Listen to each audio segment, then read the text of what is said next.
On va changer de registre. Cette fois-ci, on va parler économie avec cette importante signature de deux textes, importants textes entre l'État gabonais et la BAD.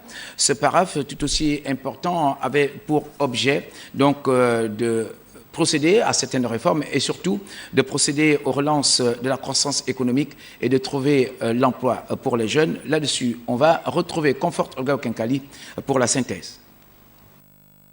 Formalisation de deux accords dans le cadre des réformes structurelles entre le gouvernement gabonais et la Banque africaine de développement. Le premier appui budgétaire pourra servir à débloquer le potentiel de croissance du Gabon à hauteur de 130 milliards de nos francs et le deuxième, d'un peu moins de 60 milliards, lui, se consacrera à l'employabilité des jeunes et à la protection sociale. Ces 130 milliards viendront évidemment combler une partie du déficit budgétaire que le Gabon enregistre et aussi soutenir le secteur privé.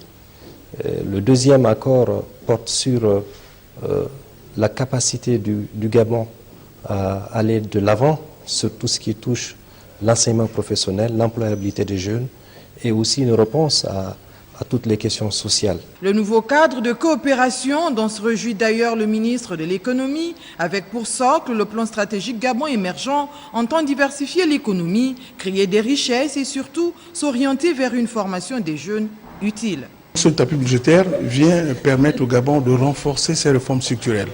Et comme le disait aussi, il permet de financer une partie du déficit budgétaire constaté. C'est la démonstration aussi que les bonnes relations que le chef de l'État a avec les présidents des institutions, avec le président de la BAD, la Dessina, vision partagée dans le cadre des priorités définies par le président de la BAD. Nous sommes en train de regarder au niveau de l'ANFPP et le patronat comment former des jeunes par rapport aux besoins des entreprises.